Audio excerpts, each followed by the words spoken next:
It's September 27th, 2018, and you're listening to the Beer Temple Insiders Roundtable. Remember, this is what we wanted. Remember, this is what we said. To never be heard or seen from again.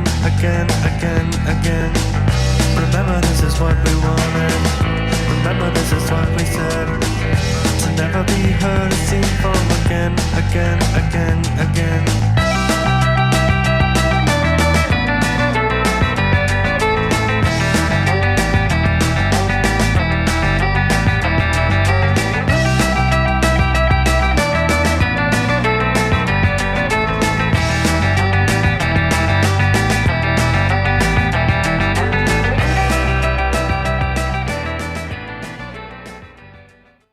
Hello, and welcome to the Beer Temple Insiders Roundtable. I am your host, Chris Quinn, coming to you once again from the Co-Prosperity Sphere here in Bridgeport, Chicago. Studio B, to be exact. Studio B is bumping this Thursday evening. We've got a full house in here, so should be a good time. It's gonna be a good time, I think. Thanks for everyone who has tuned in to Lumpen Radio on 105.5 FM. If you are listening via a streaming app such as the Lumpen Radio app or TuneIn Radio or anything else like that, thank you. Always appreciated. If you're listening on podcasts, iTunes, or wherever you get your podcasts from, thank you as well. Feel free to leave a little love in the not the comments section, but the review section. Some shaking heads. People are just like staring blankly at their laps, shaking their heads right now. We'll figure out why in a little bit. So I want to thank. Well, I already thanked everybody. I've kind of lost my train of thought, but I've got to look away from what's going on in the room right now, and yeah, yes, and say I want to thank all you guys for listening, as I just said. But if you're listening for the first time, I want to thank you as well for tuning in or downloading in or whatever you want to call it, and just give you a little bit of an idea of what this show is all about. So the goal of this show is to open up a window into how the people making, selling, marketing, and facilitating the beer getting into your glass feel about the topics that are part of their everyday lives. Many of my greatest beer experiences have been talking about beer while sharing beers with people whose opinions I respect and admire. And it's these experiences that I hope to capture with the Insiders Roundtable. And before I get to my esteemed guests, I do want to mention that all of their opinions are their own and are not the opinions of any other entity that they may or may not be associated with, such as Lumpen Radio. So, with that being said, we're going to start introducing people, my guests. And the way we do that always is in order of seniority, that being how many times you have been on the show. And I think I have an idea of the order, considering how many people we have. So that's good. Far and away, we've got Mr. Mike Strong, a.k.a. Dusty Strong. How are you, man? I'm great. How are you? I'm doing just fine. Yeah. Saw you just the other day, right? Yeah, Tuesday, right? Yeah, Tuesday over at when we were supposed to hang out, and then you're like, oh wait, I have to be on a panel about yeast. Yeah, hopefully you just blew up my spot totally on 100%. Totally just blew up my spot. Yeah, I was on a Goose Island panel, Beer Academy panel about yeast. Mm-hmm. I've heard your work on the show. I fit right in with 2 PhDs in cell biology, right. And one brewery owner and one brewer for a giant brewery, and then 2 brewers for a giant brewery. Yeah, and then a Chris jackass, Quinn. me. Hey, you should hit that dump button. Yeah, it was pretty silly, but you did a great job, though. Of just standing there and listening. Yeah. Well, you were sitting, but you also answered a lot of questions about how well do Hefeweizen sell these days. Yeah. Well, they had to include me somehow. Right. I remember thinking, these guys are pretty dry, these PhDs. My job will be to crack jokes, and that's kind of what I tried to do. Is that your kind of view on your life in general? Yeah. Mm-hmm. Just to crack some jokes. These nerds up here. Nobody wants to listen to them. They want to listen to cool guys. Yeah, like you know, like Chris Quinn. Yeah, me. I mean, I exude cool guy. Yeah. So that was my goal. No, but that was a fun Mission accomplished. event. Yeah, mission accomplished, and got to go to the new Goose Clybourne space, and had it was the old Siebel room is now their kind of beer academy. Yeah, the beer academy room. Yeah, so it was cool. Thanks to Goose Island, and thank you for. It was more involved than I thought it was going to be. I thought it was going to be a laid back thing, and I came in and you were like at a They place. gave us like pencils and things to take notes on, and like all your glasses sheets were with lined up in information. front of you, and I was like, oh boy, yeah, okay. And then you just rolled in. Yeah, it's like I know everything about yeast. Yep, rolled in, sat down, and Lance. started like 5 minutes later. Yep. I turned to John, I think right as I was being introduced to him, saying, like, you guys didn't prepare anything, did you? And then it was like, no time. Didn't have time to hear an answer. John Laffler if he prepared words before he was going to speak somewhere. Yes. Interesting. All right. He hadn't. Yeah, it's shocking. Yeah. Well, thanks for coming on. Yeah, thanks for having me. Anything new with you? I guess I should ask. I mean, I was just out in New York and Connecticut doing some events and some collaborations, so that was fun. Okay. Yeah. All right, moving on. Yeah. All right. We'll talk about those later. Yeah, Mr. Cicerone himself, Ray Daniels of the Cicerone Certification Program. How are you? Hey ho, I'm good. I'm in the house. What's new with you? Ooh, You're back at work. I'm back at work. On. Yeah. I took a little time off this summer. Had some fun. Did some creative projects in the non-beer arena. You were listing them last time, and they were a bunch. You were doing a whole bunch of stuff. Did some good stuff. Built a couple of websites out there. So it's like gotta build a website every 10 years. So right, it was time. I was due. That's impressive that you can take 10 years off and still build a website. They design these things for people with minimal skills. Yes, which would be me. But now you're back at work. Yeah, and I am. You said you were getting busy. Got a big exam coming up. Got the master's exam coming up. Master Cicerone exam is next week.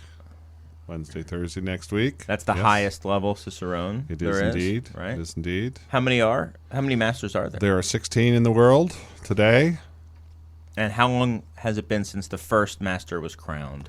2009. Was the first master exam. And you give this exam how many times a year? Once? Well, this year once. Yeah. We're 3 or 4 years there we gave it twice. Okay. But now we're back down to once. I think if you want it that bad, you're willing to wait the one time a year, it seems. Yeah. Well, yeah. And now that we have advanced, because there's 4 levels, as you know, when you took certified, there were only 3 levels. There are 4 levels now, and so now you got to go through advanced to get to master. And for master, you have people coming in from all over the world for that, right? We do. Yeah. Yep. How far away is the furthest? Do you not like to say this? I don't know. I mean, we have masters. Okay, there you go. In Canada, Scotland. Yeah. So those locations for sure, and throughout the United States. Cool. Well, good luck with that. It's a big POA to get this thing. Indeed, it is. Yeah. Indeed, it is. And I'm flying solo this year, so. All right. That's the fun part. Good luck. How many people are taking it? Do you divulge that info? I think we actually only have 9 candidates this year. 9. Okay. So, yeah. I mean, that seems to me like it's probably about the right number. Yeah. It's probably about the right number. Especially now that you have it advanced in there. Indeed. And last year we had 3 people pass, which was unprecedented. Yeah. We never had, I think like one time before that we'd had 2, maybe twice we'd had 2 people pass. Never before 3. Was that the first time you'd given the master since the advanced had been? Yes. Yeah. Yes, that probably has something to do with it, right? I think it. Which is good. I think that's good. Yeah, because for a number of years there, the situation was that we were having to give slots in the master exam out by lottery because there were so many people wanting to take it, so many certified Cicerones wanting to take it. And part of what we realized is like, hey, there's no guarantee that the people who are best prepared for the master exam are the ones actually taking it. It's just a random assortment of certified Cicerones who want to move on. Right. So we no longer have a random assortment. We now have people who have gone through the advanced exam, which is kind of a miniature one-day version of the master. Which is a full 2 day, right? Yeah, exactly.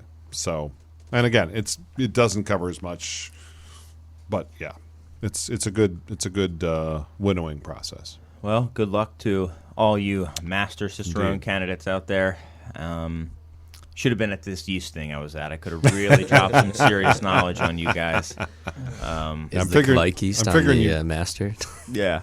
I figure you got that gig because you're a certified Cicerone. Right? Yes, Yeah. I'm sure. I think that's how I get most of my gigs. Well, thank you for coming on, considering all this stuff pleasure. you've got happening with you.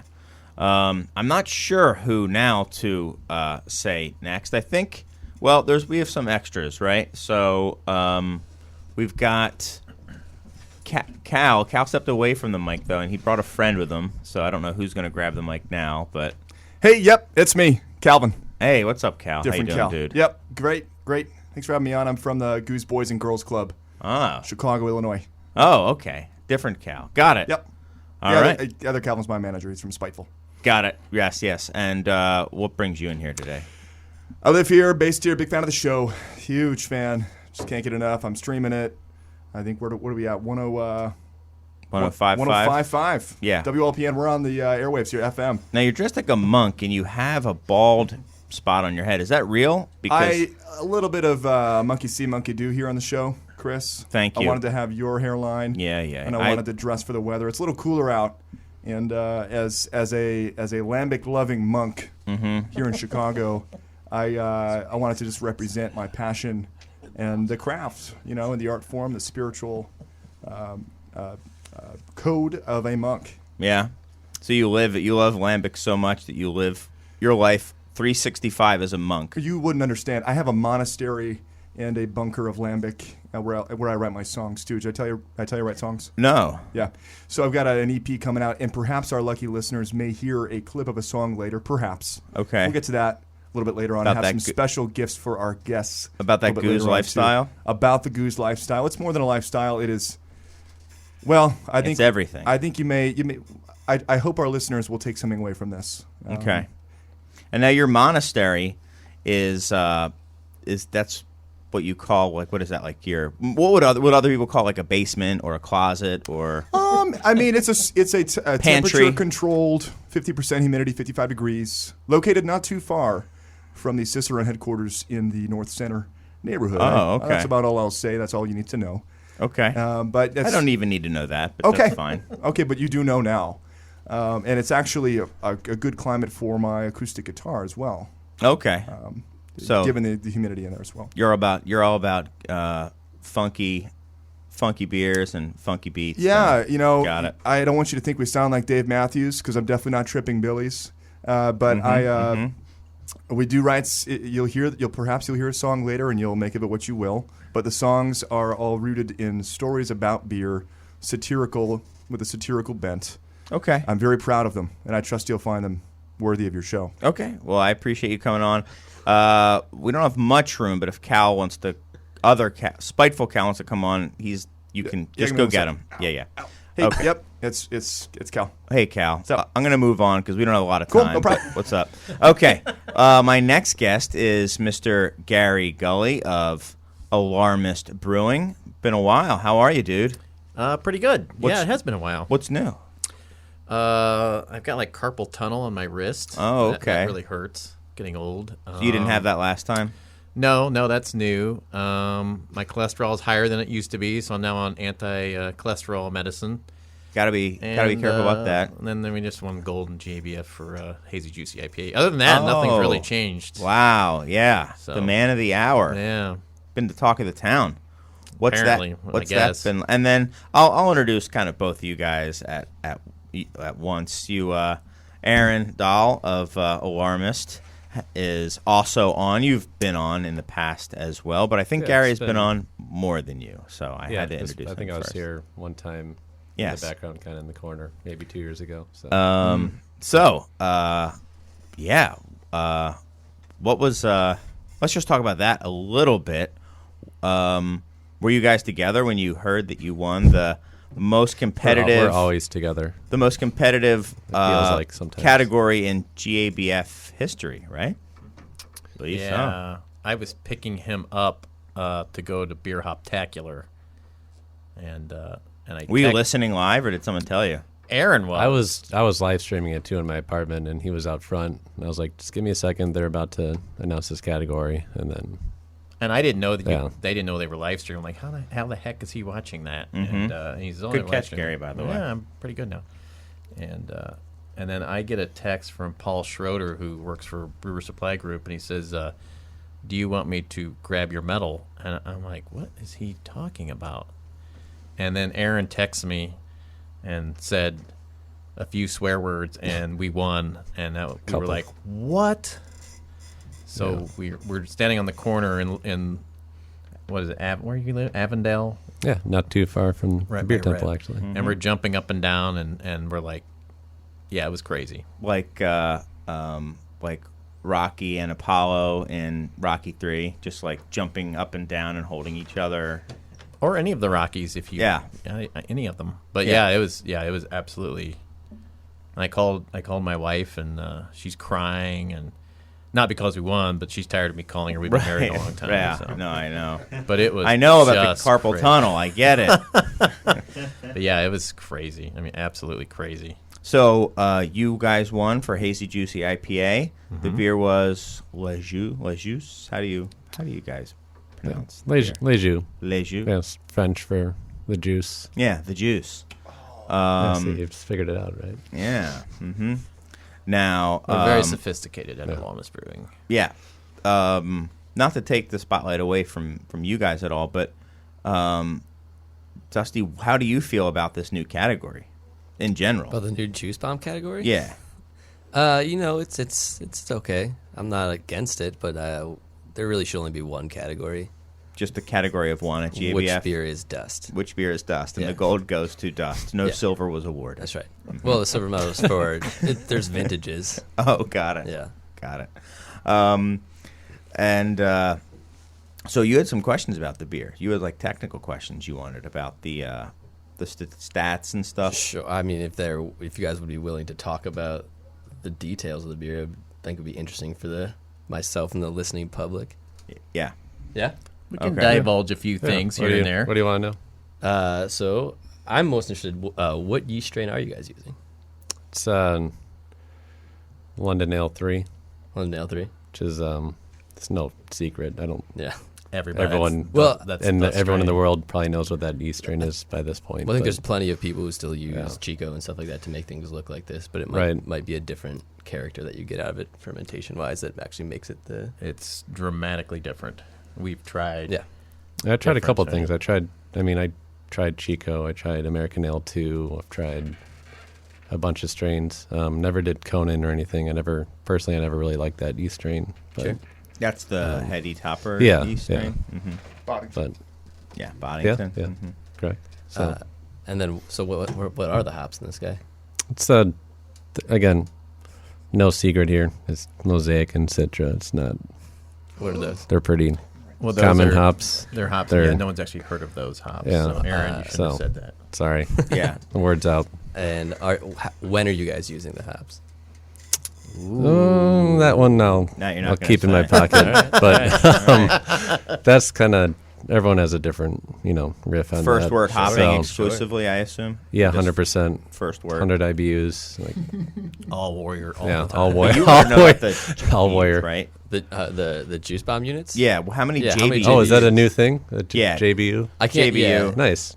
GABF JBUs is a new hashtag that I'm trying to start that is not taking off. But Yeah. How many IBUs JBUs are is it? irrelevant. It's juice bomb units. I like that.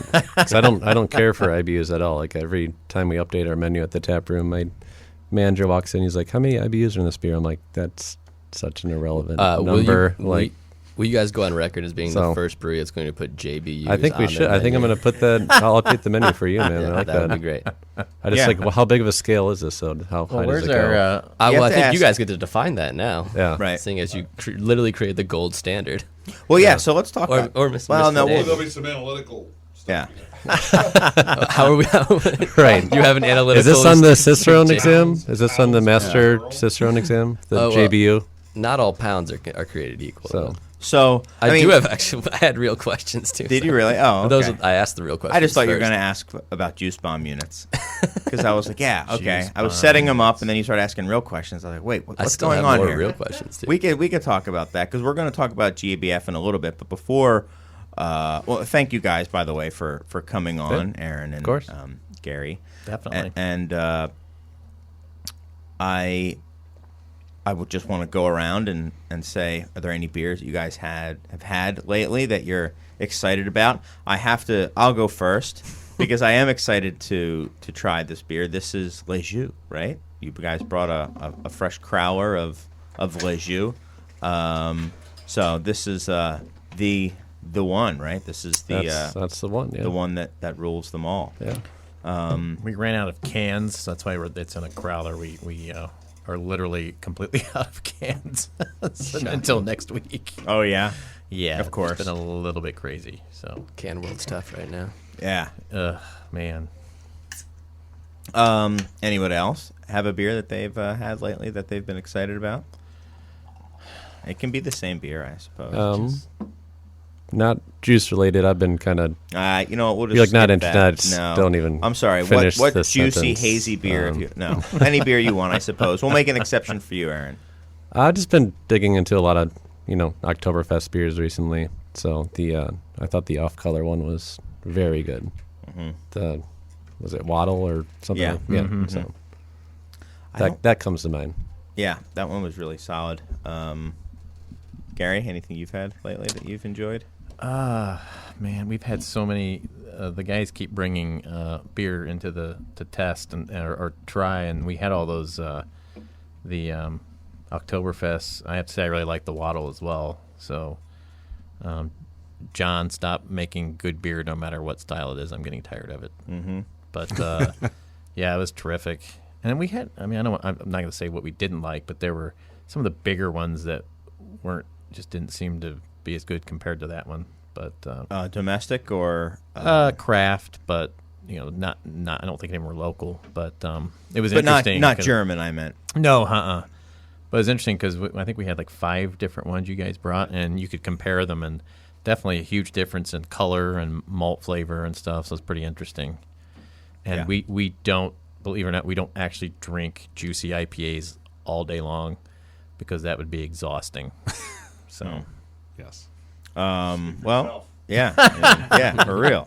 It is funny though. There is such a wide spectrum for Oktoberfest beers. We had the Weihenstephan Fest beer on, which was the more modern take on it. It's a lighter, very kind of quaffable, but a little bit maltier than like a Helles would be. And then that kicked, and we immediately put on the Eyinger Märzen. And that one was much darker and much more malty, but there were people who were just drinking them and like, oh, I'll have this one, and then they have the other one, and they were just, kind of confused that it was the same kind of beer. So it was kind of cool to have 2, legit Oktoberfest beers of just, exemplars of the 2. But I've found that American ones tend to be sweeter. I've noticed they tend to be sweet often. So. No comments. You don't have to talk about the ones you don't like. It's okay, Gary. No, I won't talk. Okay, good.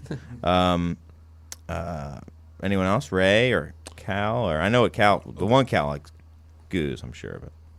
Got No, you go, Ray. a million places we could go on that whole Oktoberfest Märzen thing, but I mean, if you want to, it's up to you. well, You got the mic. we could go deep. Well, I was going to say I've had a bunch of really great beers in the last week, and I can't tell you what they are because I'm pre-tasting beers for the exam. Got it. But I did buy a lot of them at a certain beer store in Avondale. So That beer store has signed an NDA and also can't yes, say anything. exactly. So And last night I was at Spiteful and had some very lovely beers there. Including a Maris Otter IPA that was yes, quite fine. I've had Quite that fine. beer too. That was That was a great beer. that was a good beer. And a farmhouse ale as well. That was quite nice. So Cool. And I want to also go on the record. I mean, first of all, I'm really happy that my neighbor Gary Gully still recognizes me now that he's famous and He's soon wearing to be rich. these ridiculous. Sorry, like those gold shades that you're wearing inside. I know.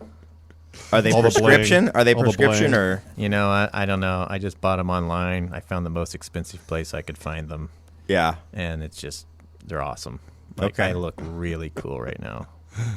I suppose. Yeah. All right. So, Well, so I just wanted to be on the record that I have been to the Alarmist Tap Room, and more than once, because it's a 15-minute walk from my house. And although, no, I didn't have the le jus because, le jus, sorry. Le jus. But, and I've also been to Eris, by the way, a couple times. So, like, all right, I'm not a Johnny Come Lately. I'm not one of those people who's just a fan now because you suddenly have a medal in the biggest category of all time at GABF. So I just want to be on the record. Just want to make a quick note about Alarmist. I mean, people may know they're freaking out about Les Jeux, as they should. People need to recognize their Bloody Mary game. Talking celery sticks, sausage sticks. Well, we put You can't throw it. You can't shake a stick at this Bloody Mary. we put so many things in it. There's not even any room for liquid.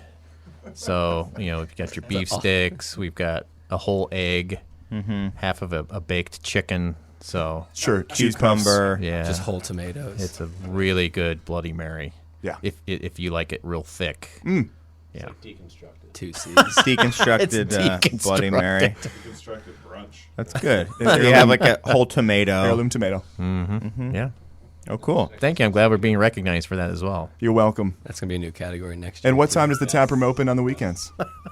Noon. How about that? You heard it here. All right. Get your bloodies at Alarmist at noon on the weekends. Well, you got the mic. Cal. Yeah. Any beers you've had that you've enjoyed? Year over year, Merits and Wise, Eyinger, cannot go wrong. The Fest-ish beer from Sierra Nevada is awesome too. Pounded a 6-pack of that at a show in Carbondale. The one that they recently. did with Weisstefan this year? That one? Or are you talking about Was a that different Weinstefan or was that Brewery Frau? The most recent one? Was it Weinstefan? one? The most recent one this a year. bit brighter, paler in color, hoppy, delicious. It was awesome. Oh my! It was a really, really hot show. We played this house show in Carbondale. Frat house next door, crazy house on the other side of that. Drugs were being done, and this is Calvin from Spiteful, by the way, not from Goose Boys and Girls Club, but it was a heck of a time, and that beer was a standout. I polished that 6-pack off that night. Quite happy with that, as always. Sierra Nevada does not screw around. Cool.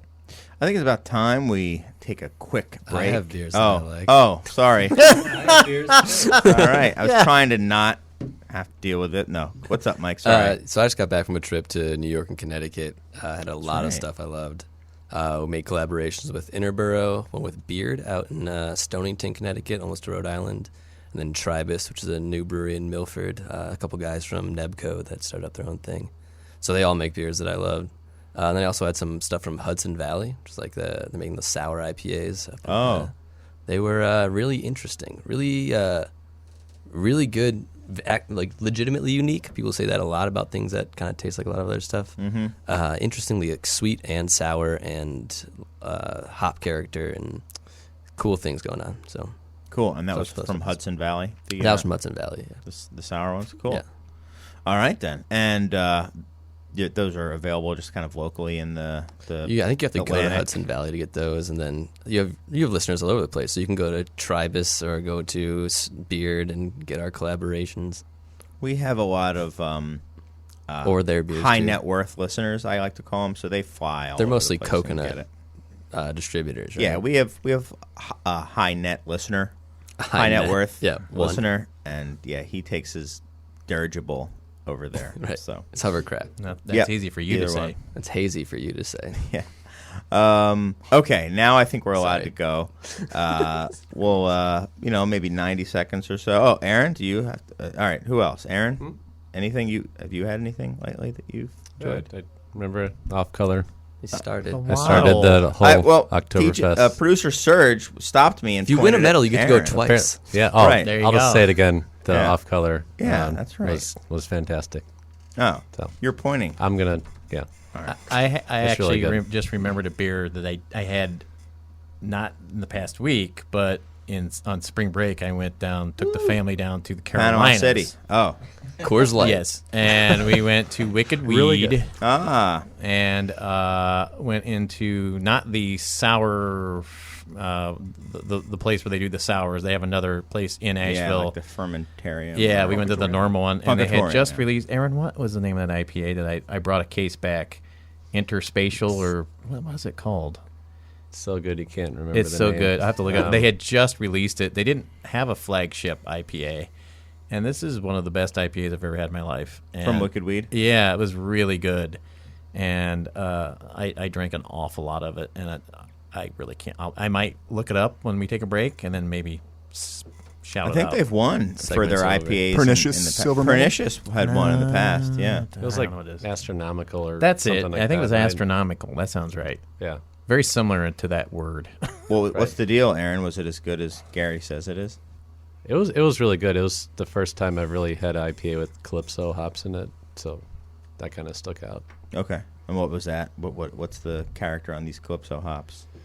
I get like tea, apple, kind of stands out from your juice bomb unit hops. JBU. JBU hops. So low it's a little JBU different. Yeah, hops. It's very very low low JBUs. JBU for sure. Garbage.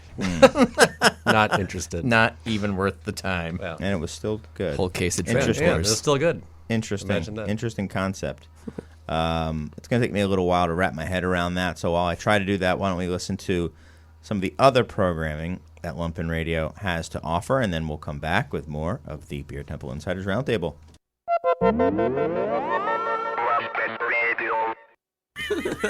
That's how Welcome back every to the break Beer should end. Temple. Shut up. Yeah, and it worked really well.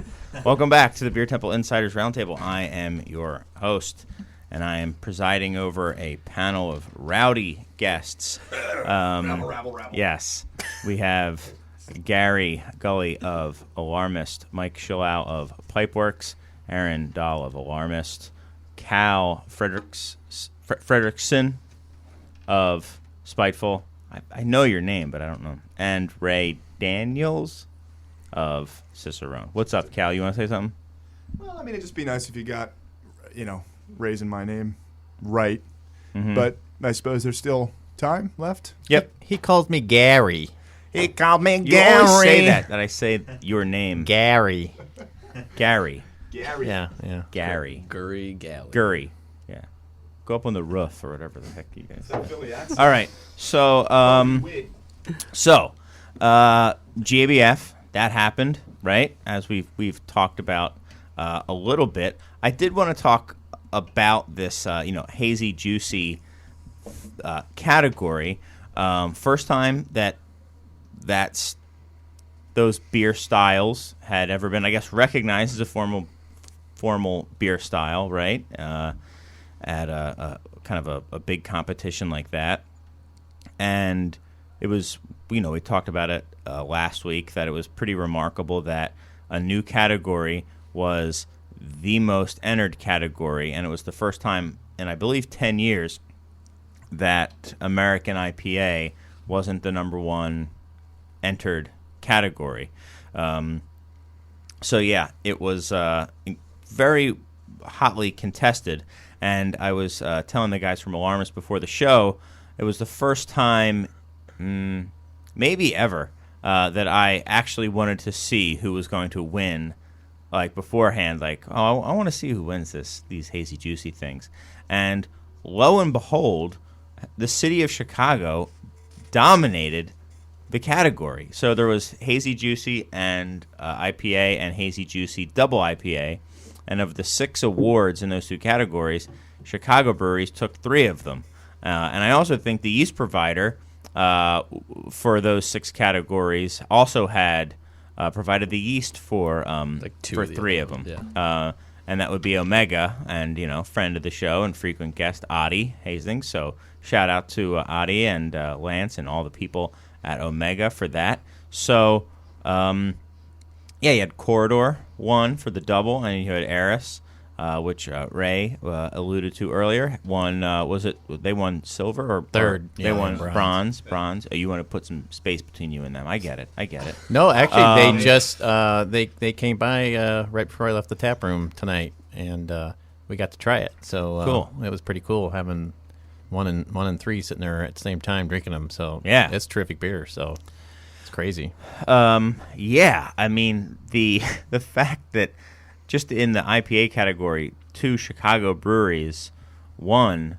I'm curious, and I think Mike, you and I believe we were talking about a little bit about this. Is Talked about a lot of stuff. yeah, is this going to are people are beer geeks from outside Chicago want to come to Chicago to try the hazy juicies here now? I'm very curious what these medals will mean. I think it's something that it's the first time ever. Yeah, people are paying attention. What to. styles become such like a runaway train of like Untapped and Instagram and stuff. It'll be interesting to see how aware of GABF medals that type of consumer actually is. Yeah, I would love to know if you could take like the pre-GABF Untapped score of Les Jeux and the post-GABF Untapped score and see how it's changed. Overrated. Overrated, man. No, I bet you'll go up. It's Right. going to go up.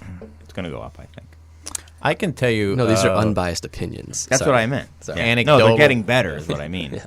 Anecdotal evidence just based on the incredible number of messages we're getting through all the various social medias and emails and such. There are people who want to come here and drink these beers, so it's pretty awesome. Pretty Yeah. excited. So. I mean, we had 2 4-packs of the beer on our shelf, 2 or 3 maybe. Yeah, I think it was 3. And we were watching it live at the bar. So we're like, okay, well, let's break them open and sell them at the bar and let people try them.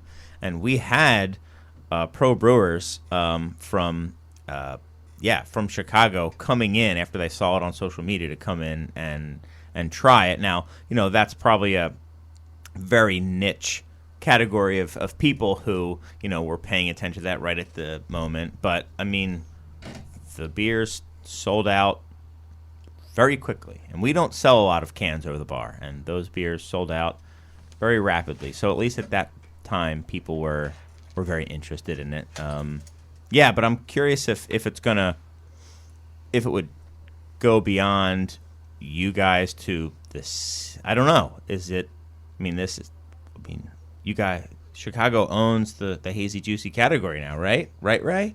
I mean, we're the home of the hazy juicy. I mean, prove us wrong. Yeah, for the moment, sure. Right. I mean, you can't. We can certainly make that claim.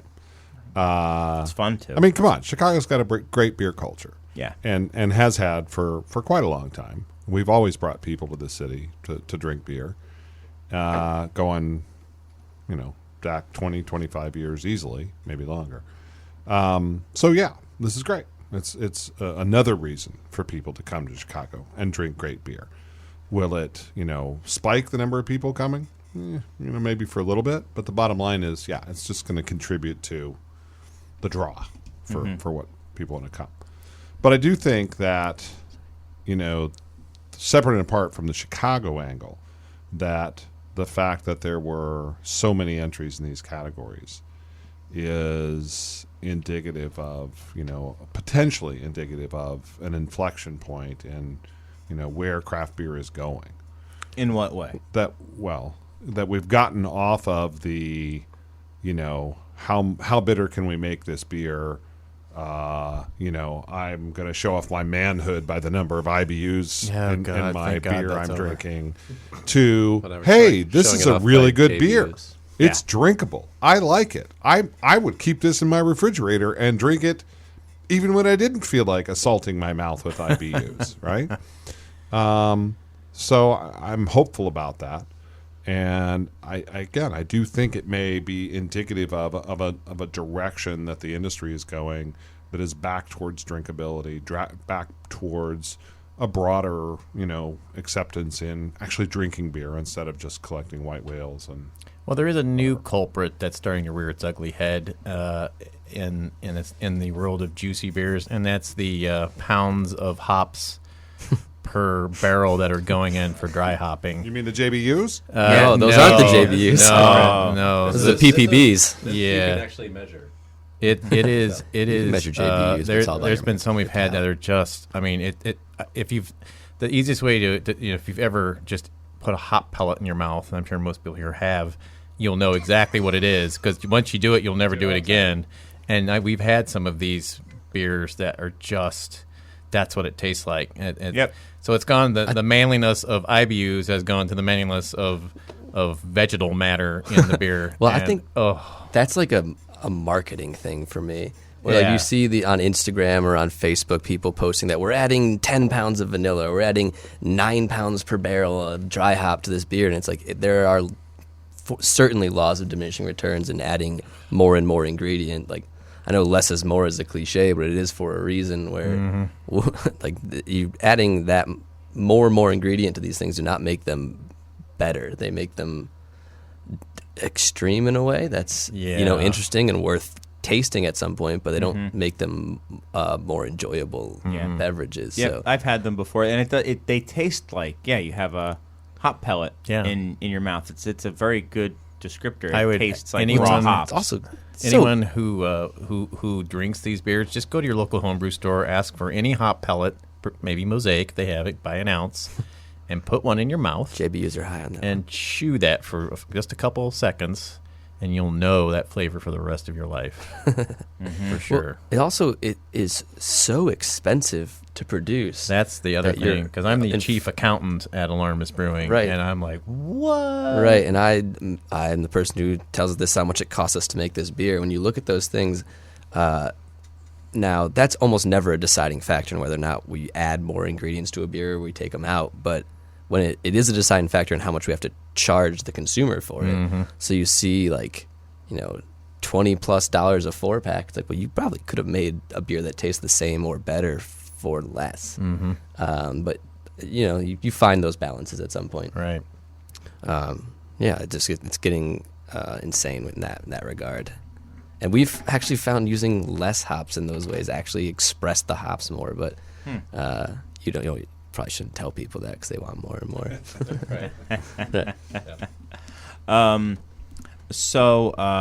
Okay. So you guys don't want to reclaim the name from New England, make it the Shy PA. You don't want to do anything like that. Come on. There's Do been, it. it's funny. I was kind of snooping Shy around PA, on the baby. Twitter sphere and letting the people who like to write about and cause controversy and start arguing about things that I quite frankly couldn't care less about. And people are kind of goading, saying, "Oh, look, there were no East Coast breweries that won and all this." And I mean, first of all, if you're Treehouse and you're selling 30,000 barrels of beer a year direct to your customer, I don't think it really matters if you win an award or not. So Yeah. I think it's just silly. I mean, next year it could be all East Coast or who knows. So it doesn't. I mean, the style originated there, but West Coast IPAs originated in the West Coast, and then other breweries have won those awards that aren't from the West Coast. So that's just the way it is. Cal only drinks Belgian lambics, though, so you're pretty pure to that, right? Well, I mean, for the most part, yes. Sometimes I slip up, just like anybody. Sometimes we curse on Lumpin' Radio, and we hit that dump button. Sometimes we don't do the dishes when we told our partner we would. In the same way, currently, you caught me red-handed. You happy? I am drinking a freaking stinking out of line Equinaut Mosaic hops, a pipe job brewing company, All right. Pipe job. and it's a coloring Pipe book. This is job. a beer for children. That's P-dubs. That It's most certainly not a beer for children. and Not allowed to say so I that. slipped up. I do have a couple of beers I'd love to pop at some Maybe point the in young show. at heart. Young at heart. In fact, I might even pop one now as we continue our discussion, if that's okay with you. Yeah, I'm okay with that. Great. Another thing that I was curious about was I've seen on the shelves of the beer store, I found that it seems, and I've talked about it before, that it's harder to get some more like classic styles. It seems like there's more and more beer, but they're all focused on certain styles now. So I did some numbers, and I was curious if the the number of entries and the number of categories would kind of bear that out. So I looked at this year versus last year, and then I didn't feel like just doing a whole set of them. So then I picked 10 years ago and did 2008 as well. So I looked at the number of entries, and I looked at the top, 5 entries, the top 5 most entered, and the top 8. And first of all, it's amazing how quickly the number of entries is growing. There was almost 8,500 beers entered into competition this year versus 10 years ago, 2,700. And even last year there was 7,900. So 600 more beers just since 2017. So pretty unbelievable. Now I will say, let me look. I would have guessed that the top 5 or 8 beers would have constituted a larger percentage of the total entries now than in 2018. And that is not the case. So the top 5 beers, the top 5 most entered beers, accounted for 14% of all of the categories. There was, I think, a total of 102. And the top 5 was 14% of everything entered, which is, it's a lot. So 5% of the categories were 14% of all the beers entered. Last year, it was the same. It was 15%, so it's getting better. And then in 2008, it was even higher. So it doesn't look like there's some snickering going on about these goose boys and stuff. What's happening? I think there's cork. Oh, there's cork in the beer. We're pouring a little bit of Jardin 2014 Label. bottling, Black Mine is Label. definitely an insect. Sweet. This is a rustic. no 2 bugs. no beer on there. Very rusty. It's a Sorry. rustic endeavor, and those who are weak-willed need not apply. It's funny. I think there's a bunch of goose boys because as soon as that bottle came up, nobody was listening to anything I had to say in this room. They were all looking at Cal.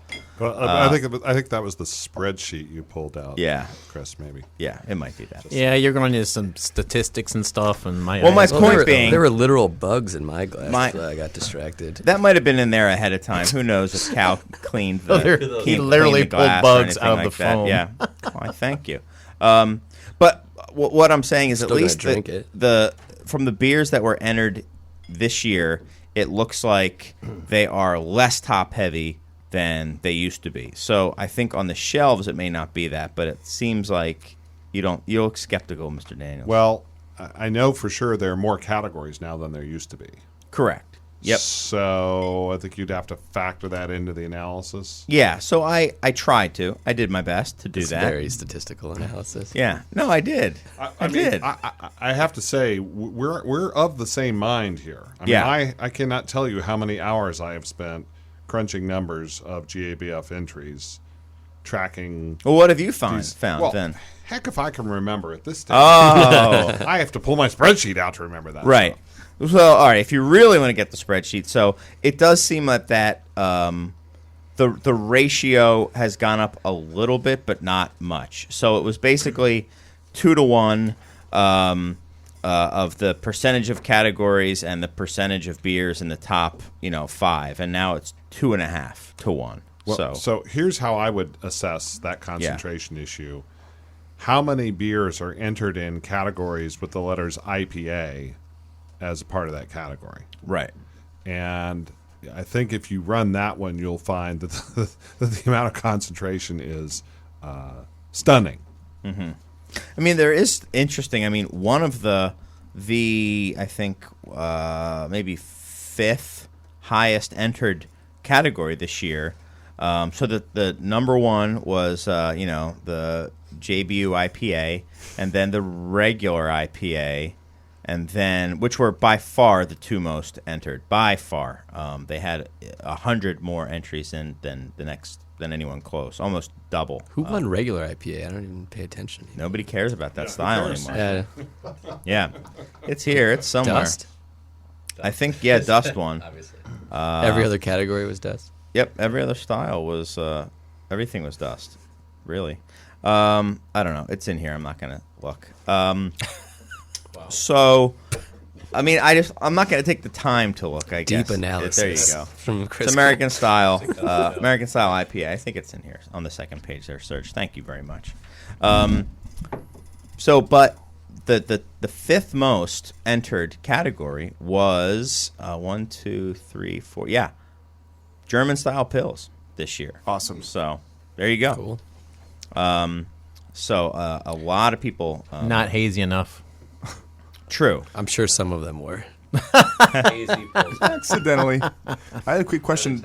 I had a question for the alarmist guys in the room about what bearing winning gold at GABF will have on your participation in years to come, and whether you'll choose to have a booth or pour. That's for those at home who are unaware. Participating in GABF is a huge undertaking because you are providing beer. It's unpaid for, so it's a massive commitment to send out all this beer. And also, if, for instance, if you're pouring Les Jus, which you could be just cranking 4-packs out at home, for instance, making a lot of money direct to consumer, you might say, is it worth pouring at GABF in spite of that? What would your decision be in the years to come in GABF? What are your impressions now? I've actually never even attended GABF, so I would I at haven't least either. would like to attend next year. I don't even know how to spell Um, GABF, so that's how As far far as removed I am committing from to it. pouring and setting up a big booth like a lot of people do, that's a different animal, I'm sure. But Yeah, I mean, I think it would make sense, if we actually sold beer out in, say, Colorado or the West, but we don't. So, I don't know. I mean, if I had to pick a fest, I'd probably pick the Madison Great Taste of the Midwest. Yeah. That's my Agreed. fest. do you want to come with the GABF? Is that what you're saying? Are you volunteering your services? It's a great time. GABF is fun. I think I've talked about it on the show before. I think there's as much fun to be had outside the festival at the various tappings and amazing breweries in the Denver area. Yeah. Maybe Ray has some impressions of his GABF experiences. Maybe not. If he wants to share any, he can. I'm old and jaded. I mean, here is one thing that's interesting He needs to is sit down more Pass. often. so it looks like the number of entries in APA, double IPA, IPA, strong pale, barrel aged strong, herb and spice, fruit beer, all went down from last year, which is interesting. The number of entries went down, even though there's 600 more entries overall. Yeah, but some of those folks that left APA and double IPA went to Hazy Juicy. Hazy juicy, yeah. Same category, because there was no Hazy Juicy category last year, right? Yeah, but I'm curious if people were putting in their hazy juicies last year, because it's not to style, right? I mean, it's not to the guidelines that it was being judged on, right? I mean, I don't think so. Doesn't Funny, stop you if your goal is to have it on the floor at GABF. You may be like, hey, this is the beer we want to take. There's True. not a good category for it. We're just going to throw it in there because Yeah. we want to have it on the floor. Yep, true. Sorry, Gary. Yeah. No, it's okay. By the way, Bine from Root Down Brewing in Phoenixville, Pennsylvania, won the gold for the American Style IPA. And the silver went to not an IPA, parentheses, P.S., it's an IPA, from Appalachian Mountain Brewing in Portsmouth, New Hampshire. That's and a then, confusing name. Then the bronze went to West Coast IPA is Dead by Green Cheek Beer Company, Orange, California. What's with all these crazy Wait, so names? two of the beers that won in IPA are making jokes about the fact that they are IPAs? Yes. That is an insane postmodern deconstruction of the times we're in beer. That's kind of sad. Oh, come on. I mean, what does IPA mean anymore anyway? Well, the ones that win medals at that fest should mean something, shouldn't they? They should mean that they're exactly IPAs. We, in the first 15 minutes of the show, we talked about Hazy Juicy IPA, American IPA, Sour IPA. Right, It's like, if it's sour, it's not an IPA. Like, come on. So at some point, it's like, just substitute the words American craft beer for Right. IPA. Brewed IPA. And you would be closer to, like, It's a brute American craft beer. It's a hazy, juicy American craft beer. It's a sour American craft beer. Okay, good. That makes sense. But shouldn't it mean something in this context where it's literally against the ideal of what an American IPA should have tasted like, which should in theory be the same since they started the festival, right? Yes and no. I think that when you set competition styles, again, which I was involved in doing for a number of years, there is a tension between following the market and trying to direct, a rational division of things so that they make sense and you can talk about it. But when the whole marketplace is using a certain label to label their beers, you can't pretend like that label doesn't exist and call it something else. Well, isn't that the point of the bifurcation to the point of having so many IPA categories? Isn't that why there are so many IPA categories? That's a nod to the fact that most of these things would not be considered traditional IPAs. Yes. Yeah. But and yet that's what they say. That's what brewers are calling them. Right. And so if the BA were to say, well, we're not going to call them IPAs because they're not really IPAs, there would be a vast hue and cry. Sure. Remembering that the BA is in fact driven by membership. Their board is elected by the members, all that stuff. So they're not going to go down that road. And BJCP has a similar, philosophy. It's like they're trying to reflect the reality of the marketplace, what beers are called in the marketplace. I mean, BJCP does not even have a category called Czech or Bohemian Pilsner anymore because that's not what they're called in the Czech Republic. They're called Czech Premium Pale Lagers. And so now when a candidate comes in during an exam and say, okay, we're going to talk about Czech Premium Pale Lager, and they get this panicked look in their eye, and then they remember, oh, right, that's Bohemian Pilsner. Right. But yeah, so there's things like that going on where there's this tension between what's going on in the marketplace versus what people call it. You Right. try to keep those things in line. Do you have a personal opinion on what you think the right thing to do in that regard is, or is that Which regard? and I've like covered about 12 things. should you follow the market? Should you try to define these categories and just create new ones when a market creates some other style of beer and calls it something that the traditional guidelines wouldn't call it that? I think that one has to move cautiously when trying to counter the direction of the market. Yeah. Because, I mean, who am I or anyone who is even a committee to say, well, we're not going to call this an IPA. We're going to call it an American craft beer because it's not really an IPA. Like, well, yeah, but all the people who make them, all the people who drink them, all the people who order them in bars call it an IPA, Right. Some variant, adjective IPA. So who are you to say that it's not an IPA? Sure.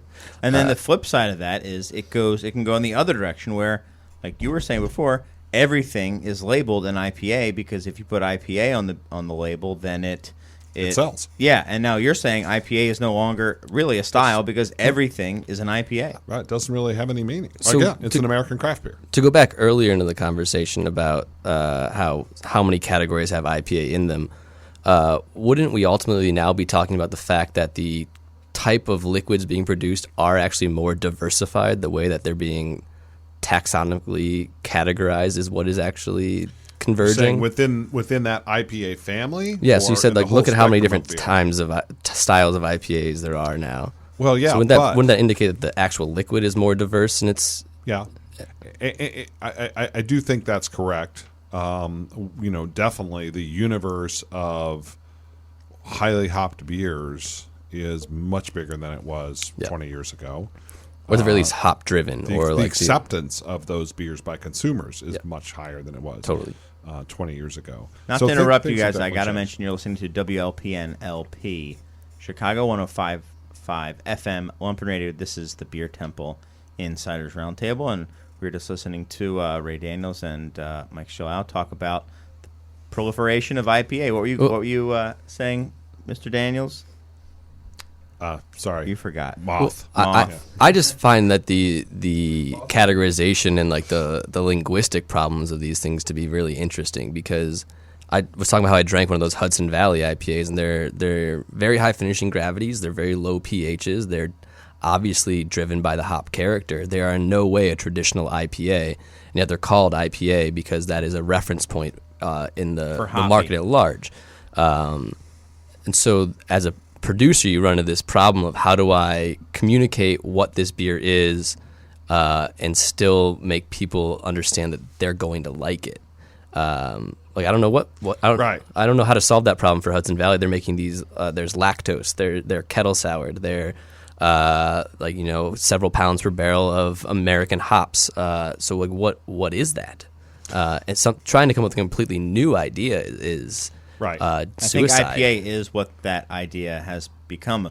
We were talking just the other day about, will these terpene beers take off? Or, Right. I was talking about it. So, I mean, you could have beers where they're recreating the flavor compounds in IPAs through isolated terpenes that are then added to the beer. So you could have, and they might not have been extracted from hops. So they could have been extracted for other things, but they're the same terpenes or the same Right, flavor. they exist in other things too. Right. So they're not specifically from hops or Sure. for and from beer. So you could have then an IPA, something labeled as an IPA, let me say, that doesn't have really any hop character to it. It would have hop character though, because the terpenes are the character of hops. So the character of hops is the terpenes. So then does then a hazy juicy beer have fruit character, or is that hop character? If it tastes like pineapple, well, this again is like more of a linguistic problem. Right? Yeah. You're just saying it because it's derived from that ingredient, or because it is of the flavor compounds that would make up that ingredient. There are definitely beers out there that don't have hops, as we would call them, in them. Sure. And those are still beers. So right, but they're not called hoppy beers or IPAs. Really? Well, beers that don't have I hops in them. I wouldn't be so certain of that. Beers that don't have vegetal matter hops in them. There are certainly beers that are made with things that are not vegetal matter hops that are called IPAs. So you're thinking like extracts then? Extracts or oils. Yeah, but that's a Flowers. direct Flower. extract. I had a beer today that was, I don't know what the hop content was, but it had multiple flowers in it. It was a forbidden root beer. And, it tasted hoppy, but it's like there's 4 flowers listed on here. I don't taste any flowers. Right. But that's their Wildflower Pale Ale. Yeah. So Is it hopped? Do you know? I'm sure. I don't know. I think it is. I think they count hops as one of the flowers. Yeah. But there are certainly beers that are described as hoppy, and people call IPAs that do not have vegetal pelletized hops in them. But it's still derived from a hop. Well, yeah. I mean, Sure. It's actual hop compound. So at what point do you go from being like, we derived these terpenes from a hop, or we derived them from something else, Right. but they're still the same or chemical these GMO compound? yeasts Well, that have but they terpenes in wouldn't- them. now. you could get the terpenes from marijuana, for Yeah. instance. Right. Yeah. And so if you made a beer and just used malt and marijuana terpenes, is it an IPA? I mean, you can go it hoppy? online right now and you can Yeah. just buy like a drum of citronellol or giranol. You can just buy the terpenes. You can do that now. But whether or not you can use them in Yeah. beer or whether a single terpene probably wouldn't be very interesting. Right. You need a blend of them, one Right. way or the other. No, totally. I'm just saying that you can do that right now. You can make beers that if you're willing to spend enough time or smart enough or able enough to do it, you can make a beer that tastes exactly like a beer without using any of the traditional hop ingredients as you would recognize them now. Sure. I think we're all kind of saying the same hold thing. on. Aaron, Yeah. can we let's do this citronella beer? I think he's got something here. Has anyone done that you know of? You said you. Well, mosquitoes I hate think, them. well, citronella. I think that's what those like the Sweetwater and the Lagunitas I think did one, but New they're Belgium. not purely terpenes, but they use terpenes to accentuate certain characteristics. That's what you're trying to get out of those. They're Like good. Those I think they taste pretty darn We good. had Aaron. When we were down at the craft beer conference, what was that brewery in Nashville that we had the terpene beer? Oh, that was at Southern Grist. Yeah, and it was definitely terpene-y, Terpene. but I don't know if they'd hopped it. Did they? I think it was hopped too, but it definitely was. Yeah. But I think we're all kind of saying the same thing, is that IPA is now a flavor descriptor rather than a process or ingredient I think descriptor. it's more of it's a flavor descriptor as much as a marketing device. Yeah. I mean, It's a Right. really broad. It's a really broad flavor descriptor, right? right. Yeah. And so here's my problem, and I get that from a brewer's point of view, from a marketing point of view, from communicating with the consumer, which is the essential role of a style designation, is to communicate. Yes. From brewer through the trade through the consumer, what is this beer going to taste like? So, in that respect, we're broadly there. But again, my concern as for the producers is, and I've said this many times, we're letting the tyranny of IPA replace the tyranny of American lager over the history of craft beer here. So and we're already seeing cases where people walk into a bar, sit down and say, give me an IPA. Yeah. If the consumer doesn't care whose IPA they're drinking, then we don't need 7,000 breweries in the United States. Well, that's true, but and I think that's maybe a related issue to it being just a Right. something being called an IPA. That's one of the reasons to Yeah. try and diversify our language and get some more specific terminology around these things. And maybe that'll come with time. Maybe Hazy Juicy is the start of it's just too much work to call it Hazy Juicy IPA. We're just going to call them Hazy Juicy Shy beer. PAs. It's Shy PA, right? Hazy Juicy. Well, what kind of beer is? It's a Hazy Juicy. Okay, Well, great. It's a And we hazy drop the ale. IPA. eventually. We run into this alarmist problem. style IPA. We run into this in the tap room a lot. People will they'll ask about Lejeune or whatever, and we'll say, "Oh, it's a New England style IPA," and the first thing they'll say is, "I don't like IPAs." And then we promptly escort them out the front door and lock it. No, but we probably, I would say 3/4 of the time we'll pour a little sample of Lejeune and it's done. I mean, they're like, "Oh yeah, I like that." And so yeah, I see what you're saying. They're definitely it's problematic to call it that. But why don't you guys come up with a new name and we'll just use it. Well, we've always used style in a similar manner that Ray was talking about, where it's a way to set up expectations and then either deliver on them or subvert them in a way that hopefully the consumer will be pleased by. So what is happening often in these hazy and juicy IPAs is that you have a consumer who is probably says they don't like IPAs, and they have one, and all of a sudden they're like, "Oh, I like IPAs." So they go to the store and they look for more IPAs. So I think that's part of the proliferation. There's also a catch-22 to. Oh, sorry, Go ahead. You're going there. There's a catch-22 of okay, how much should we push as a producer, push the different linguistic tools we have, and then how do you get a large enough acceptance of the liquid you're making to happen that people associate that flavor they like with something other than IPA right now.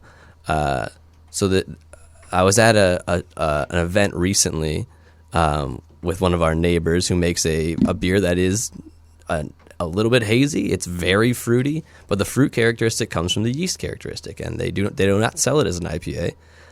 But when they told people it's just an IPA, people were like, "Oh, I love this. Oh, I'll try it now." But it's actually a saison. So how do you get people to understand that, or how do you communicate well enough that people understand this flavor that I like exists in this beer, even though the words are not on the label? And I think it's a tough question. And how much do you want to risk pushing your version of the labeling forward versus selling more beer right now? IPA will sell you more beer. And I think what's going to happen is that consumers are going to start getting frustrated with this whipsaw of like, I like IPAs. Oh no, I don't like IPAs. Wait, I like oh no, I don't. And when they're like, well, why? I mean, it says an IPA, but it doesn't taste anything like that IPA I had last week. Yeah. Then consumers are going to push back by not buying any IPAs or insisting that there's some clear, description to help them understand what they like and what they don't like. And then I think producers will be compelled to come up with a label and to sort of start agreeing on something that we can use to describe these different categories And that'll be a step in the right direction. Talking about like marches in the street, like Protest. No, protests I mean, with signs and- I'm talking about old beer sitting on shelves collecting dusts, Gary. dust. Something that you're not going to be familiar with in the near Well, future. it's interesting. I mean, another beer. I hope this kind of plays into it. I have to admit, I was kind of looking up the old label to the beer we're drinking now. It's another medal winner for, I think, strong gold, Belgian pale strong, whatever that category is. It's the brewery Mischief. Beer's been around for quite a while. One of their earliest beers. And Aaron? What's the style listed as right there on the label, or what's the descriptor? Hoppy Belgian style ale. And then did they just start canning too? Is this Yeah, a new they did just start thing? canning it. So, Used to be in 750s, which is what all of what the brewery did. So it's interesting that it's actually gone through a process. So the one that I remember, it says Mischief Belgian style wheat golden ale, and then there's a descriptor below it: not quite evil, yet not to be trusted. This golden ale is generously dry hopped with Saaz, effervescent, dry, crisp. You'll want to keep an eye out. And then it changed to Belgian style ale, golden and hoppy, and not quite evil, not to be trusted. And they changed it, and now they've changed it again. So they put as kind of like the sub text is golden and hoppy right below Belgian style ale, and now it says hoppy Belgian style ale. Now it's just called an IPA. What Right. What That'll I be find the interesting next about this is label. that they've been making the same beer and like trying to describe it differently. I think most breweries that have come of age after the brewery was making beer, now they just make a new beer. People don't have flagship beers that they need to worry about describing as much as they used to. Those make a new beer that is more aligned with what the people around their area want. I think that principle I agree with applies to sub 50,000 barrels a year type breweries, Pipeworks, I think Alarmist, Spitefuls of the world. The bigger dogs have too much invested in the branding of their core brands. The people like Goose Island, Lagunitas of the world, where they, at this point, we're still seeing them rebrand existing beers. Ballast Point rebranded their the blonde that we referred to their hoppy lager earlier today. That was the Longfin, or Fathom rather. Fathom. Longfin's the hell. Formerly known as an IPL, now is, I believe, an IPA. And I think we're still going to see that from the bigger players. But I think, to your point, when smaller breweries are more nimble in that their reach is smaller, or rather their radius of distribution is smaller, they can say, all right, screw it. People didn't like that terminology. Let's call this an IPA now. Well, what I was saying is that we're not going to change the words on the label. We're just going to make another beer. Oh, okay. Like we're going to make a different beer. Maybe we'll call that beer something else, but we're not going to make the same beer again and try to call it a different style of beer. I don't see that being the trend that's going to happen to smaller breweries at all. I also think that there are brewers who think that consumers want a certain flavor profile, at least a certain set of consumers, but they know it'll sell if they just call it an IPA. So they're like, not everybody wants an IPA. Some people want this, but they want it to be called an IPA so it sells. Totally. And I see that happening. Yeah, but I think see that happen. So here's the flip side, though. As a brewer, you're like, oh, I'm going to make an IPA because there's all these consumers out there looking for an IPA. There are consumers out there who are not looking for an IPA. Yeah, right. And so what you've done is put yourself in competition with all the other breweries that are making IPA for the people who want to drink an IPA. Right. Yeah. Anybody, and I know you all, we've all heard of a little brewery called Off Color. Mm-hmm. There's not an IPA in their lineup last time I checked. No, they call it a Saison. They have a Saison. And they seem to be doing pretty good to me. Well, but the cool part of that is there's a whole lot of untapped ways to sell your beer. Untapped, that was not a pun that was supposed to be made, but it's like That's there's with a an whole bunch E. of unaccessed as of yet ways to actually sell your beer, wherein you don't have to have a singular business model. Most breweries have a singular business model in their plan for distribution and how they're going to create their revenue. Off Color has a specifically set out to have a different distribution model than anyone else in Chicago at the time.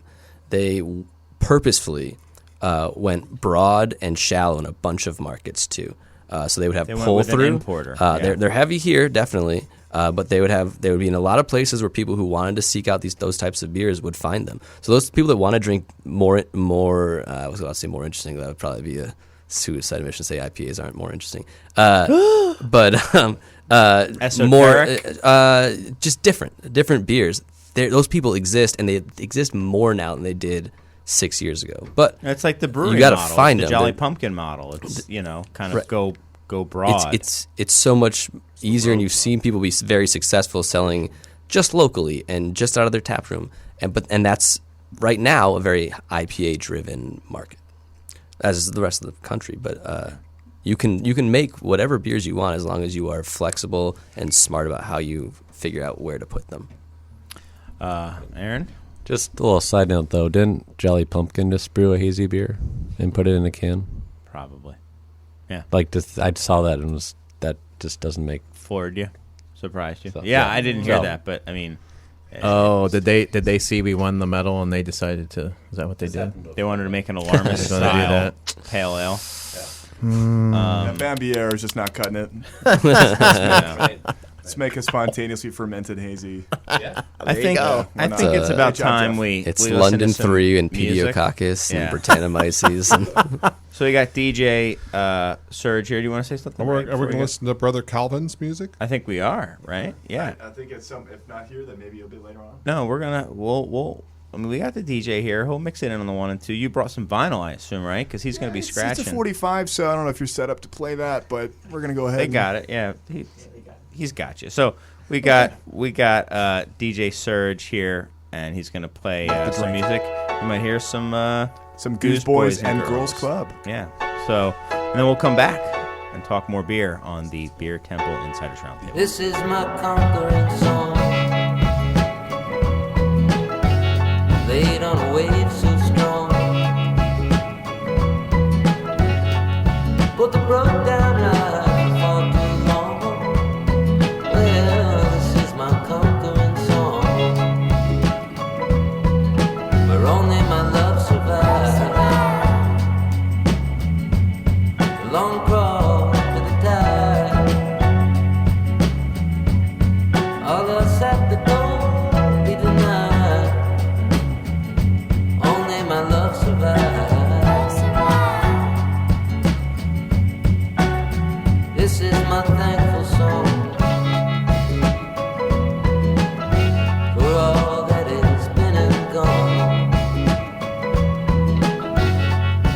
for the spirit of the eternal drum.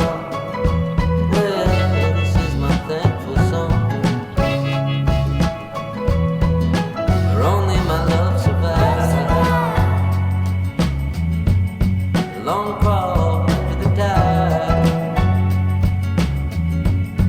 all else at the door be denied. Only my love survives.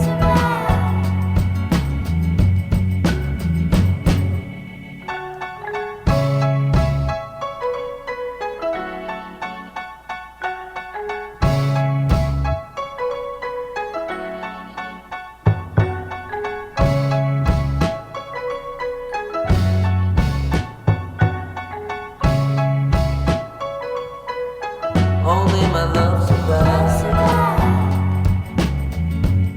The long crawl to the tide. Welcome back to the Beer Temple Insiders Roundtable. I'm your host, Chris Quinn, and I am joined by my many guests, Gary Gully, Mike Schallau, Aaron Dahl, Cal Fredrickson. Thank you. Yep, Mike's not on. left. Mike's not on. You can't tell because you're there. You go. Now you can talk. And Yep. Ray Daniels. Yeah, There you well go. done. You're welcome. Yeah. So now, I think we talked about IPAs. We just want to keep talking about IPA and the greatest style of all time. Yeah. Oh, yes, please. Let's talk about IPA Yes. more. Yeah. No, let's I talk don't about think Ray wants to talk about IPA. Give me whatever the IPA next you have. beer style that's going to take over and be the next bigger than IPA, and that's Norwegian. How do you say it? I say Kvike. Kvike.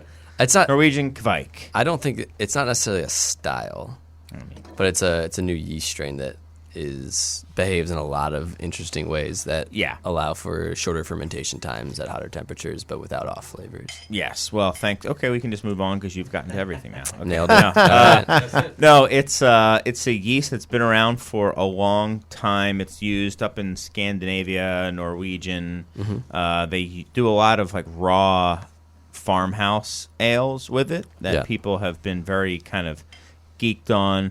I first heard about it from a blogger, Lars blog. Yeah, exactly. It's a great blog. It is a great blog. It's an awesome blog that you guys out there should definitely check out.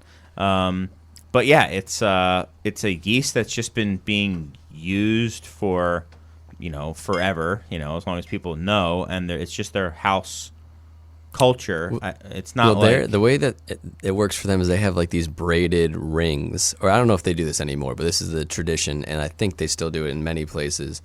They have these braided rings that are porous, so they would dip it in, and the rings would carry the yeast, and there were like superstitions, like some woman in the town has to scream when you dip the ring in because. You have to ward off the demons. I mean, that's very old brewing tradition. I mean, there used to be, the sticks, the magic stick you had to use to stir your mash with because, or whatever. The Gaps type sticks. Yeah, or that wouldn't be the, but whatever. So they've isolated like yeast strains, and they're Cerevisiae, they're normal, they're different genetically from most other brewers' yeast, but they're the same genus and species as other brewers' yeasts. But they behave very differently. So, like an English style ale, but they're not Saccharomyces, right? They are Saccharomyces cerevisiae, but they're genetically slightly different and they behave very differently. So, when you make these hazy juice bombs, you typically ferment 68. What do you guys ferment at? Like about 68. 68. 68 is like 70 something, depending on what you're doing with that yeast. These yeasts ferment at, and that's Fahrenheit, at a minimum of 90 degrees Fahrenheit.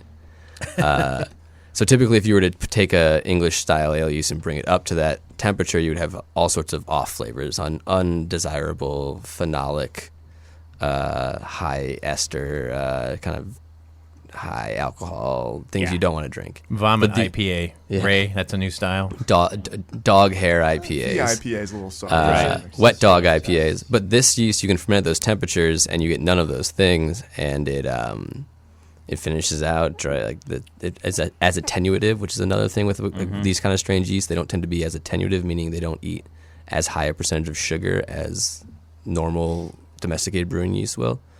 So the idea is that you can. Sorry, I thought you were gesturing. No, I messed up something. with the when we came back. I screwed up Cal. Sorry. We're drinking the Kvik by Pipeworks at the moment. Sure, yeah. Jotnar. We use a Kvike yeast. It was done fermenting in 2 days. So typically, that's insane. So it's way faster. So the idea is that you could turn tanks over more quickly. So if you run a brewery, the most expensive thing you have is time and space to actually ferment your beer in. So if you can get that through in a couple of days faster without compromising the quality of the beer, that's a incredible innovation in the possibilities of what you can do with it. So it's exciting. Yes, Mr. Daniels. Here, why, yeah. Why would the consumer care? I don't think this consumer has to care. So you can make flavor-wise is no different. Well, we have beers here. They don't seem to be different to me. Mm-hmm. So right. the consumer. So basically, we're just talking about making your job easier, making the producer's job easier. Well, this is the insiders round. But I'm just saying, like, okay, the reason we still are talking about lager and ale yeast hundreds of years later is because they taste different. Yeah. Right? That's why we continue to make that distinction. I've had a few beers made with, because I think Lance at Omega's got 3 of these. Didn't you have 3 of these strains? One's a blend. I think it's. And the one we just used that we haven't actually tasted yet is the Dahl. Yes, the Horny Viking, as I like to call it. So, but it's I will say the ones I have tasted. I mean, it to me it does taste different than. I mean, it's going to pretty much have to taste different. I mean, I don't know how it could possibly make the same flavors. But that's not to say that it's a flavor that maybe people start desiring it because it's something new and different. Who knows? But Right. from a pure operational standpoint, we were fermenting at 90 degrees, which if you don't brew beer, that's an insane temperature that you just never use. And why wouldn't you use it? Because it would make your beer taste terrible. It would be just awful. The yeast would just exert all these different flavors that it probably wouldn't absorb back, and it would just be terrible. Unless you're making a saison. Well, that's true, but even then, I mean, our experience is that's a really high temperature for that. But this is crazy. I mean, it went. Aaron, we made a kettle sour, and Aaron made it with Omega. They helped us, and did the lacto for a couple days, and then put that in the tank, and it went nuts. So it's just experiment. We don't expect to be using this yeast, but it's definitely something we want to try. So And Lance was saying, the founder of Omega Yeast, was saying that they did a 16% barley wine with it. Mike, was that right? And it took like 4 days to do. No, it still took like 3 days, but he said it actually attenuates further, I guess, and Has less fusel alcohol. and behaves more quickly in a higher gravity situations. So it was a 16% barley wine that he said fermented out at 90 degrees in 3 days, and there were no fusel alcohol, which is insane at that level. I don't even know many yeasts that can actually get to 16% alcohol, let alone not produce. So the of reason I fusel think people alcohol. might care is the way that Lance was talking about this yeast was that it could hypothetically fundamentally change the way small brewers brew, and he said he had evidence where breweries had not expanded because they could turn tanks faster. No, they didn't spend money to buy more equipment. They That's what I expanded meant. by producing more. Sorry, more beer. Yes. They did not buy. They didn't expand their brew house, I guess is what I meant. They just changed yeasts, How industrial. right? Well, I think he also made a really cool point Someone is skeptical. No, I like that. Well, he made a super I like cool, that he's skeptical. cool point of pretty much all the brewing knowledge in America only comes from 3 places, which would be British, German, And Ray German and Daniels' Czech, head. or Ray Daniels' head, or Randy Mosher, Ray Daniels, Yeah. or Charlie Papazian. Wait, they're different people. But yeah. Ever see them in the same I've room never together? seen them No, you haven't. Or Belgian traditions. So the fact that it took until like 2016, 17 for us to even look at yeast from other places is exciting. That there may be things like this that exist in other parts of the world, or in China or Japan, or things that we haven't looked at yet. Whoa, slow down. Whoa. That is exotic. Sorry. Like finding the original lager yeast in Argentina. Or Right, whatever. on a Right. tree or something. Yeah. I mean, there's plenty of Saxorvisiae species out there that ferment like gangbusters and work really fast at high temperatures. Tastes terrible. They're called bread yeast. Right. Well, actually, so I didn't mean. to interrupt. Yeah, I Well, just- I have a sourdough culture that I've had going for like almost 4 years now. Sweet. So I've been looking into like what is in sourdough cultures. Mm-hmm. It's almost things that's actually doing the heavy lifting is almost always Cerevisiae, Saxorvisiae, but there's so many other things Gotta in there have some too. lacto and Yeah, there's you have other stuff. some sort of lacto producing Probably something. Brett Usually as well. a wild thing. Well, Brett usually isn't in them actually because you don't give it enough time. If you have a culture that's you're using different, you only give it 2 days before you feed it again. So you don't have. So it might be in there, but there's a website. I can't remember the website that did genomically tested. Sourdough cultures from cultures? all over the world, and That's neat. but the thing is, all over the world, 80+% of them were almost always Saccharomyces cerevisiae. Well, yeah, that's some bread yeast, right? version of it. Yeah, But it's So the really other cool. stuff that makes it interesting. gives you character, It's the yeah. lactobacillus that gives it Yeah. that makes it sour. right. Yeah. So and there's almost never acetobacter in those things either, which is really interesting Right. to find because you're turning it over really quickly. It's really nice. Yeah. So Okay. sorry, that was Sorry, just an little aside. bread diversion. Yeah. Yeah, bread geeks. Yeah. You know, I love that Ray talks about who cares about this, and then is talking about the Acetobacter character of No. sourdough cultures. Well, it's funny too. In that talk, you talk about like wild yeast and how they're not necessarily good attenuators. But I've actually taken my sourdough culture and fed it maltose and maltose to see what happens. Which are the primary fermentables. in Typically beer. ones, and so it's done like 84% attenuation, which is typically normal for like USO5 or like Chico and that type of stuff. So Just standard brewing yeasts. yeah, and now it's also really cool. This is getting way off the rails, but different hopping rates can affect how acidic that wort becomes that you make. So at 0 IBUs, it's pretty acidic because all the lactobacillus in there is still alive. But at 10 IBUs, it just ferments like normal like yeast. You kind of like, yeah, it's pretty awesome to watch how the different things like in a mixed culture like that don't present just because of 10 IBUs. Yeah. Which Right. Well, that's why we kettle sour, right? yeah, right. Because lacto is very, very sensitive to IBUs. Right.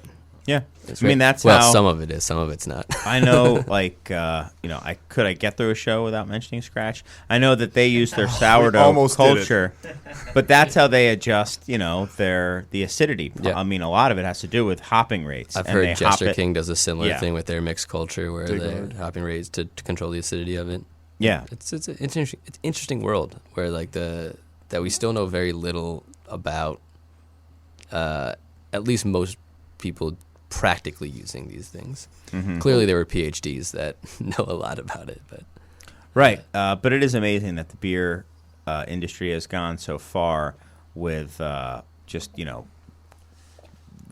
very precise and specific domesticated yeasts when there are, like potentially a lot out there, but just do we need them? Because there's plenty of yeasts that work just fine. But it's crazy when something like this comes along and hypothetically. So just for context, like what would that same type of beer that you brought, Mike, what fermentation time would that have taken with a standard brewer's yeast?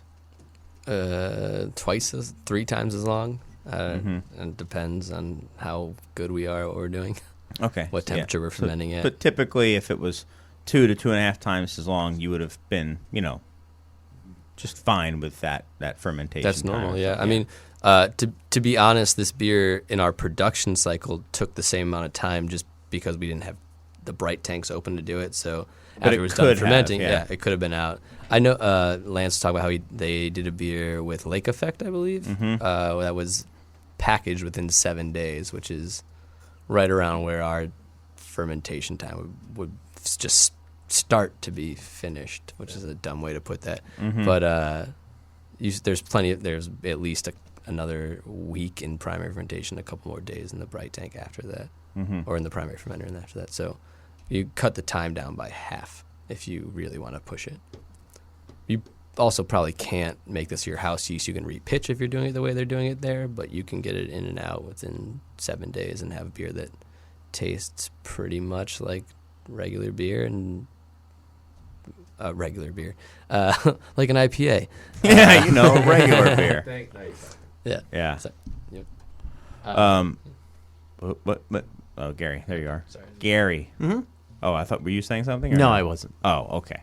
Right. Sorry. So speaking of being aware of hopping rates of inhibiting acidity production, let's talk about lambic brewers. Aged hops, bro. Jardin, been brewing since 1882. Briefly stopped World War I, kicked it back into production, known for being the least friendly and open of all the lambic breweries. So don't go knocking on their door for a tour. People go to Pipeworks, say, "Can you give me a tour?" If Mike's there, he might be feeling I give congenial. everyone gets a tour. They all get a tour. Oh, that's Yeah. very nice of you. As long as they show up in a friar's robe and they have a And bald cap. Yeah. Well, I'm getting a tour. No expense spared on this costume either. You can It seems tell. like a lot of expenses were spared on this costume. Okay. That's about 43 All- after Literally, shit. all like expenses every expense. Every expense was Ray spared. pet my head. I mean, what more do I want? So we mentioned Degar, Jester King, some breweries, who are doing like spontaneous fermentation, in America, yeah. trying to temper their acidity production with hopping rates, which I find really fascinating. Jardin of the lambic brewers and goose blenders Their blend typically is among the more hop forward and most bitter.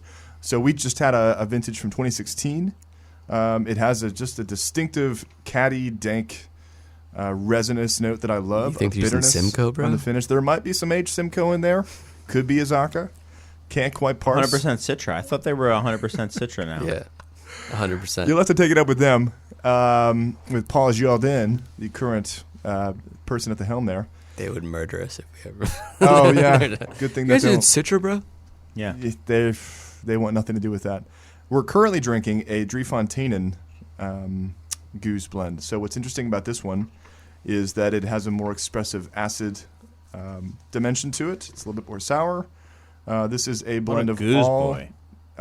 Indeed. A blend of all Driefonteinen brewed lambics, 1, 2, and 3 year aged, which is distinctive considering Driefonteinen historically has been a blender solely using Lindemann's bone and at certain points Jourdain lambics to blend their cruises. So this is the Armand et Gaston blend from 2006. I don't know. He's just going off on. It's now a review. It's a radio review show. For Very Goozy special Boy. blend. Gaston de Belder is the father. Armand, who's no longer living. Armand de Belder is the current person at the helm of Driefonteinen. Very special beer. Glad we could share it with you. I should also note that listeners at home may not be aware that we are drinking these out of proper Because they glassware. fast-forwarded through. Proper Oh, no, never mind. glassware. I thought they fast forwarded. We through. have That's some why I'm lambic not aware. tumblers, except for our station manager. Serge just got the proper plastic cup. And I'll have these guests know, and I'm almost done here, that they're going home with these lambic tumblers. These are a gift Oh my goodness! from Goose Boys and Girls Club to you. Man, Wow! Thank you so much. that's Santi. amazing. I really don't want to indulge this further, but what is the Goose Boys and Girls Club? I didn't want to ask. I thought I was the only one who didn't know what was going on. Cal's personal charity. Which Cal? Brother Both. Because Brother Cal. Okay. Thank you. That's the distinction there. I think all you'll. It's about music. It's about appreciation of lambic. Oh my god. It's Hold a on. society that Let's- all are welcome to. Let's wait. We'll get to that, Cal. Just Yeah. down, boy. Don't prod me, Mike. Yeah, I was just You genuinely don't want to see a interested. friar angry. yeah. I don't understand. We're what's gonna happening. get to that in a moment. I think it's about time that we're out of time. We're out of time. So what I'll do is I'm gonna go around and let people give their final words. I'll end with Friar Chuck over there and Brother Cal. Brother Cal. Close enough. Yeah, we'll take it from there. Ray, is there anything you would like to say in closing today? Thank you again for coming. I want on. to. It's been great. A shout out to the folks at the Chicago Industrial Arts and Design Center. It's a not-for-profit center on the north side where you can go and weld and woodwork and do all kinds of great stuff like that. It's where I spent a great deal of my sabbatical break. That's making cool. some furniture for the house. And if you get over there before Sunday, you can see the kitchen stools that I made. Very cool. And check those out. So To run over there before Sunday. Chicago so I can Industrial see Arts and those. Design Center. They got great classes. So Where check where it out. is that exactly? Ravenswood and Devon. Way up there. Conveniently located near our it's our kind of our hood. Yeah. Learn to Mr. make Gully. lambic baskets there, Cal. Yeah. How about you, Gary? Anything? I think just anyone who's interested, we're getting a lot of requests for Lejeune, and we're trying to get it out. So Is that stressful? It is. I mean, Good- it's good stress. problem. Yeah, but yeah. we're we also want to make other beers, and we have 4 tanks. So if Pipeworks wants to give us a couple of tanks, we will gladly accept those. You We would love to give them to you. We just can't. So. For the record, Try harder. Ida's going to kill us. I think it's Kveek, but Kvike Kvik. could be wrong. They know what we're talking about. I'm sure someone from Norway would laugh at all those pronunciations. So, Mike, anything you would like to say? I'd give a shout out to my boy Gabe, who said he would listen to the end. So, what's up, Gabe? Sup? Yeah. Aaron, how about you, man? Why don't you talk about how your deep and long-standing love of the Citra hop that won you this medal? you know that story, but Yeah, that's okay. no, I'm just it's weird that winning a gold medal for a beer I said I'd never brew. So that's That's Wow, we almost got all the way through the show without mentioning it. yeah. No, Oh, it's- you want to it's know how many awesome. times we've heard I was that gonna this week? shame you I'm for trying. it. No, I'm just very grateful, and it's cool to be here with everyone. So Congrats, guys! It's awesome. I mean, Yeah, thank everyone you. is very very happy for you guys, and also thinks that I've talked to anyway, and I am included in this. It's just such a wonderful irony. I don't know if it's irony or what, but it's a very funny situation that you guys won. It's it's like, all right, fine, we'll make one, and then Well, let me Yeah. just say, however, that once Aaron was convinced to make one, he went nuts and he researched the hell out of this, and we have a lot of people to thank for that. right. help. I did not want to say that it was a Right. cavalier effort. No. I didn't mean to say that. Well, I know it seems like some people might think that, and it's absolutely. Aaron has spent more time researching this style than any other beer ever, so for sure. yeah, true. Good job. Nice guy. Nice work, guys. Yeah. Thank Thanks, you. man. And now, Cal, or should I go next? Is it or, time? Or is it? Okay, me. Ray. Ray already went. Yeah. Yeah, Ray went. He's talking about. Well, he's the Ray Daniels. He welding. gets to go twice. Right. I'll say. I wanted to thank everyone out there for listening. I know someone asked if we're bi-weekly now, and to them I have to say just shut up and wait. We'll get the show out. I've kind of got some stuff going on right now. Just back off. This is the show. But- Chris snaps it. Yeah, right. No, but I appreciate you guys, and just understand that sometimes other parts of my life get in the way, and I cannot put these out on the Friday after the show, or maybe even the Thursday after the show, which is when this last week went out. But I do appreciate your patience, and I actually do appreciate that you reach out and ask those questions and bug me and stuff like that, because it shows that you're waiting for the next show to come out. So thank you very much for all of you guys. And yeah, no, the show is not going anywhere, so don't worry. I also want to thank my guests, Gary Gully, Mike Schallau, Aaron Dahl, Cal Fredrickson, Brother Cal, Friar Chuck, and Ray Daniels, and producer Serge, and DJ Serge. He's been killing it tonight.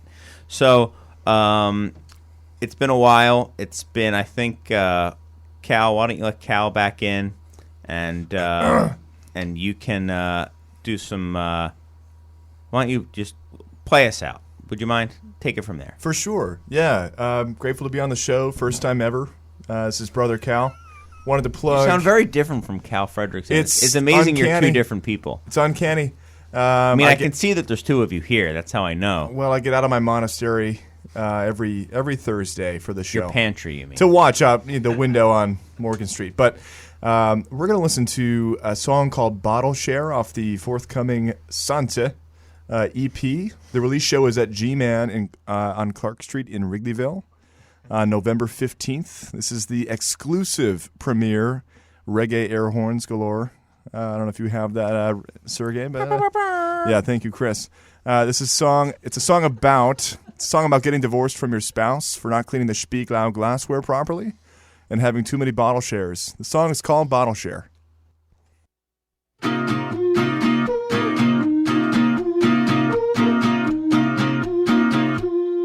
I don't have a problem, don't call it a hobby. This, my friend, is passion. Step into my closet, wanna see my Johnson temperature control unit. Still the zen, you kick the custody door, topple plates of charcuterie. And when my son gets home from practice, you smack him on the dairy. Bottle share with the boys. I polished all my Schallau. Bottle share with the boys. My wife's gave all say pass, except for Marky, just got divorced. Bottle share with the boys. She took to call the kids and able to select.